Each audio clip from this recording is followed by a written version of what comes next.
Welcome friends, প্রত্যেককে স্বাগত আমাদের ইউটিউব চ্যানেলে।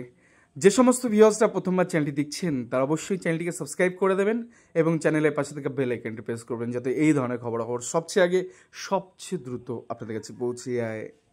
তো বাজারে একরকম ধোঁয়াশা চলছে, একরকম কন্ট্রোভার্সি চলছে, যেখানে গিয়ে অনেকেই দাবি করছেন, বিশেষ করে লাইভ স্ট্রিমিংয়ে দেখা যাচ্ছে যে ডিভিশন বেঞ্চের এই 32 চাকরি বাতিল মামলায়, যেখানে আগামীকাল শেষ হচ্ছে আপিলকারীদের বক্তব্য, অর্থাৎ প্রাথমিক শিক্ষা পর্ষদ যেখানে মূল এখানে অ্যাপিলেন্ট পার্টি আছে, তার পাশাপাশি ইন সার্ভিসদের প্রায় 42টা ম্যাট তাদের পক্ষ থেকে আগামীকাল সমস্ত সাবমিশন শেষ হবে এবং তারপরেই সুযোগ পাবে যারা রেসপন্ডেন্ট পার্টি আছে, অর্থাৎ প্রিয়াঙ্কা নস্কর এবং তার সাথে যারা কানেক্টেড অ্যাপ্লিকেশন করে এই মামলায় সরাসরি অ্যাডিশনাল পার্টি হিসেবে যুক্ত হয়েছে, তারা কিন্তু বলার এবার সুযোগ পাবে।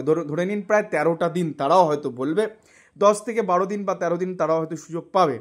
এখন এখানে কারা কারা বলবে সে বিষয়ে নিয়ে আমরা একটা আলাদা ভিডিও তৈরি করে দেবো, কিন্তু তার আগে যে বড় কন্ট্রোভার্সি নিয়ে এখন চলে এসেছে সেটা হচ্ছে নন ট্রেন 42,949 প্যানেলে বা নন ট্রেন, মানে এই যে গোটা নিয়োগ প্রক্রিয়া, যেখানে গিয়ে 2016 সালে রিক্রুটমেন্ট প্রসেস, 17 সালে প্যানেল হটেবার যাই প্রকাশ করেছে কিনা তার বেসিসে যে নিয়োগটা হচ্ছে, আজকে সেই নিয়োগে যে সমস্ত অভিযোগগুলো উঠে এসছে, অ্যাপটিউড টেস্ট হয়নি, রিজার্ভেশন রোস্টার মানা হয়নি, 100 রোস্টার মানা হয়নি, ওভারসিটে নিয়োগ করা হচ্ছে, বিভিন্ন যে অ্যালিগেশন, কম মেধা সম্পন্ন ছেলেমেয়েগুলো চাকরি করছে 8 বছর ধরে, তো বেশি মেধা সম্পন্ন ছেলেমেয়েগুলো বাইরে থেকে গেছে, তো সমস্ত জায়গা থেকে যে বিষয়টা উঠে আসে সেটা হচ্ছে যে আপিলকারীদের বক্তব্য, তারা বলছে যে নন ট্রেনদের কোনো সুযোগ নেই 2018-র পরে, এইরকম একটা কথা এখানে উঠে আসছে। এবার বিষয়টা হচ্ছে, ধরে নিন প্রমাণিত হয়ে গেল কম মেধা সম্পন্ন ছেলেমেয়েগুলো চাকরি পাচ্ছে, যে আননেসেসারি বেনিফিট নিয়ে তারা স্বজন পোষণ বা নেপোটিজম ইস্যুকে কাজ করি, আমি ধরলাম দুর্নীতি হয়নি, বেনিয়ম হয়নি, কিন্তু নেপোটিজম ইস্যুটাকে কাজ করে, অর্থাৎ স্বজন পোষণ হয়েছে।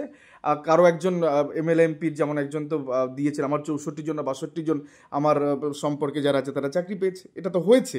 এবার এটা ধরুন প্রমাণিত হয়ে গেল যে কম মেধা সম্পন্ন ছেলে, কারণ মেরিট লিস্ট একটা হটেবার একটা ব্রেকআপ তালিকা দিয়েছে, সেখান থেকে ফাইন্ড আউট করে দেখেছে যে মালদা ডিস্ট্রিক্টে 10.25 ছেলেমেয়েরা চাকরি পাচ্ছে, কারণ 23 কাট অফে এটা পরিষ্কার হয়ে গেছে।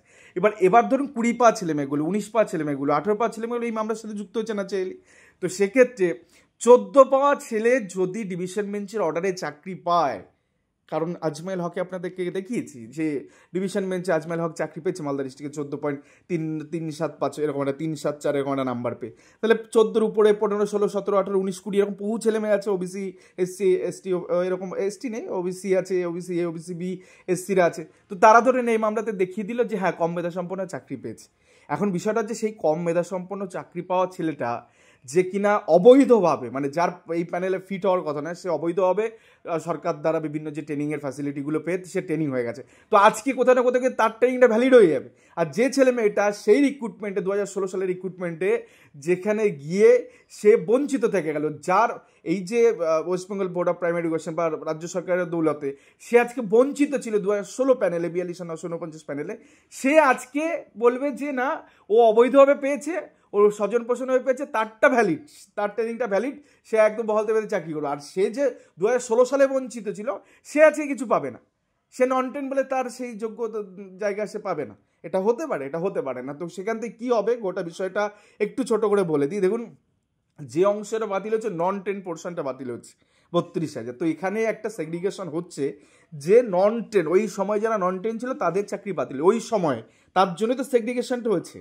যদি এদেরকেও ট্রেন হিসেবে ট্রিট করা হতো তাহলে তো এই 11,000 যারা ট্রেন চাকরি পেয়েছে সেই হিসাবে তাদের সাথে সামঞ্জস্যপূর্ণ রাখতো, কারণ মামলা 2023 সালে সম্ভবত 12ই মে এই জাজমেন্ট এসছে, তো ততদিনে তো তারাও ট্রেন, তো সেগ্রিগেশনটা হলো কেন? তার কারণ সেই টাইমে ওরা পার্টিকুলার নন ট্রেন ছিল। এবার আমি বলি, যে সমস্ত নন ট্রেনরা যাদের এখনও কোনো ডিলেড ট্রেনিং সম্পন্ন করা নেই, তারা সবাই এই মামলায় যদি কিছু পজিটিভ রায় আসে তারাও অ্যাভেল করতে পারবে সেই সুযোগ, কারণ 2016 সালে রিক্রুটমেন্ট প্রসেস হিসাবে যে যোগ্যতা মান ঠিক করা ছিল সেই যোগ্যতা মানের উপর বিচার করা হবে গোটা বিষয়টা।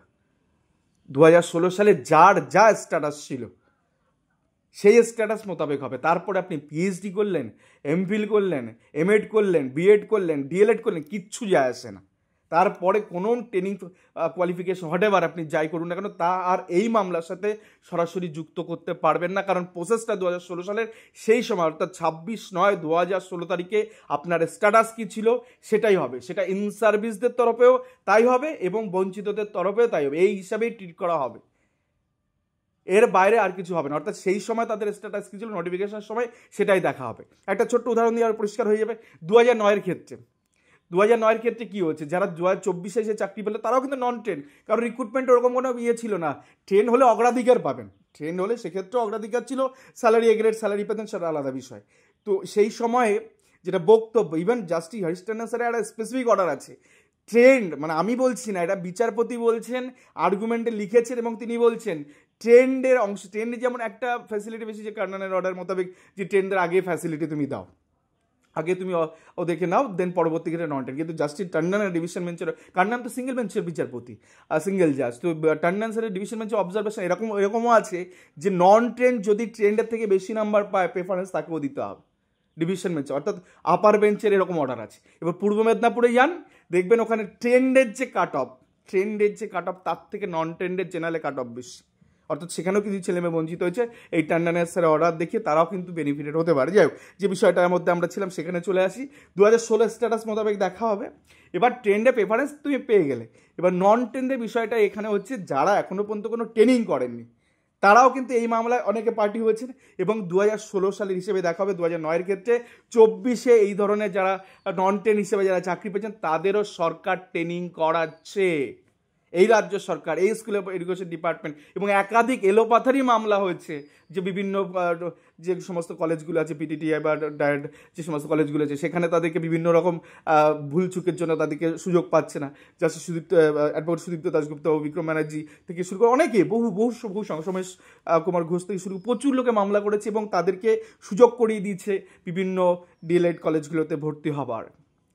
তাহলে 2009-এ প্রসেসে যেখানে বলছে 18 সালে এনসিটি বলছে যে ট্রেনিং মানে ট্রেন না হলে আর তারপর চাকরি পাবে না, তো 2009-এর গল্প রাজ্য সরকার মেনে নিয়েছে, বিভিন্ন ডিপিএসসি অ্যাপ্লাই করবে না, সেটাকে কমপ্লাই করেছে, বোর্ডও কমপ্লাই করেছে, রাজ্য সরকার কমপ্লাই করেছে। তাহলে নন ট্রেনের পোর্শন কোথায়? কালকে এক বিখ্যাত আইনজীবীর সাথে কথা বলছিলাম এই বিষয় নিয়ে, তিনি পরিষ্কার বললেন জাস্টিস তপব্রত স্যারের নিজের অর্ডার রয়েছে, যে তিনি 2022-23 এসেও এই ধরনের অর্ডার দিয়েছেন, এবং তারা 2022-23 এসে তারা নন ট্রেন হিসেবে তারা চাকরি পেয়েছে, এই অর্ডার জাস্টিস তপব্রত স্যার নিজে দিয়েছেন। তো সেক্ষেত্রে এই বেঞ্চে আবার এই নন ট্রেন প্রসঙ্গটা আসবে কেন? তো 2016 সালে 26শে সেপ্টেম্বর যে স্ট্যাটাসে যে বিলং করতো, সেই স্ট্যাটাসে এই রিক্রুটমেন্টটা, মানে এই পরবর্তী ক্ষেত্রে হটেভার রিপ্যানেল বা সফল রিসাফল বা মামলাকারীতে হটেভার যা কিছু হবে সেটা ওই হিসাবেই হবে, নতুন করে কোনো ট্রেনিং অ্যাড করতে আপনি পারবেন না। একটা বিষয় হতে পারে যে ধরুন যাদের ডিএলএড আছে তারা এ গ্রেড স্যালারি হয়তো শুরু থেকে এ গ্রেড স্যালারি পাবেন, বাট না হলে 2 বছরের ট্রেনিং আপনাকে করতে হবে, তারও ফার্দার অর্ডার হয়তো ডিভিশন বেঞ্চ দেবে, এবং সেক্ষেত্রে আপনি করে নেবেন, এবং তারপরে গিয়ে গ্রেড স্যালারি পাবেন, এটা হবে। কিন্তু চাকরির জায়গায় মানে রিক্রুটমেন্টের জায়গায় সেখানে গিয়ে কোনো অদল বদল হবে না। সেই জায়গায় যা স্ট্যাটাস ছিল, যা রিক্রুটমেন্ট প্রসেস ছিল, যা পদ্ধতি ছিল নিয়োগের, সেই পদ্ধতি হিসেবে হবে। পরবর্তী ক্ষেত্রে আপনি হটেভার কি ডিগ্রি করলেন কি না করলেন কিছু যায় আসে, সেই সময়কে স্ট্যাটাস দেখা হবে। যারা এরকম ফেকো মানে ছেদো যুক্তি দেখাচ্ছেন যে আমার ছেলে মেয়েগুলো অবৈধভাবে চাকরি পেয়েছে কিন্তু তাদের ট্রেনিং বৈধ হয়ে গেল, এটা হতে পারে না। কিসে কি মানে এই যে অবৈধভাবে তারা নিয়োগ পেল, যেটা যদি আইডেন্টিফাই হয়ে যায়, তো রিজার্ভেশন রোস্টারে আজকে 10 থেকে 12 হাজার ছেলে মেয়ে ডিপ্রাইভ হয়ে বসে আছে, তো তারা এইগুলোকে রিজার্ভেশনকে বুড়ো আঙুল দেখিয়ে আরে চাকরিটাই থাকবে কিনা পরে কথা, ট্রেনিং তো ছেড়েই দিন, আগে চাকরিটা থাকবে না সেটা তো বড় কথা, সেইটা একটা কথা। তো সেখান থেকে দাঁড়িয়ে এই সমস্ত ছেদো যুক্তি অন্তত এই বেঞ্চে চলার কথা না, এবং প্রত্যেকে নন ট্রেন একদম সেফ সিকিউর আছে। এবং এই রিক্রুটমেন্টে যেহেতু ট্রেন এবং নন ট্রেন বহু তার অ্যাপ্লিকেবল ছিল, এক্ষেত্রে প্রিয়াঙ্কা নস্করদের মামলাই তো নন ট্রেনদের মামলা, প্রিয়াঙ্কা নস্কর এবং তার সাথে যে অন্যান্য 139 জন আছে তাদের মামলাটাই তো নন ট্রেনদের মামলা, যারা নন ট্রেন আছেন তারাই এই মামলার সাথে যুক্ত হতে পারবেন। ট্রেন্ড হলে জাস্টিস হাসান মাহমুদ স্যার মামলা খারিজ করে দিয়েছে, আমাদেরই করা একটি মামলা ট্রেন বলে খারিজ করে দিয়েছে, যে ভুল করে নন ট্রেন এমনি সমস্ত পিটিশনের ছিল, তো আর্গুমেন্টের সময় এই যে আমাদের যে আইনজীবী ছিল তিনি ভুল করে বলছে এটা নন ট্রেন, জাস্টিস হাসান মাহমুদ বলছে এতদিন পরে কেন তুমি ট্রেন ভাই তোমার চাকরি হয়ে গেছে এতদিন পরে কেন মামলা খারিজ, ট্রেনের তো সেফ সিকিউর, তাহলে তুমি কেন সেই সময়ের মধ্যে আসোনি, মামলা খারিজ করে দিয়েছি। নন ট্রেন হলেই তবে এই মামলায় আপনি যুক্ত হতে পারবেন, ট্রেন হলে এই মামলায় যুক্ত হওয়ার সম্ভাবনা নেই, একদম পরিষ্কার। নন ট্রেনদের মানে ট্রেনের কোনো অ্যালিগেশন নেই মামলায়। যাই হোক, এই ছিল আজকে গুরুত্বপূর্ণ বিষয়, আশা করি গোটা বিষয়টা বুঝতে পারছেন। আগামীকাল শেষ হচ্ছে, পরবর্তী ডেটে যেদিনই পড়বে সেদিনই বঞ্চিতরা বলা শুরু করবে, এবং এলোপাথারি জিনিস বলবে যাতে করে সমস্ত বঞ্চিতদের আর চাকরির একটা রাস্তা খুলতে পারে এই মামলা। ধন্যবাদ, এই ছিল আজকে গুরুত্বপূর্ণ ভিডিও।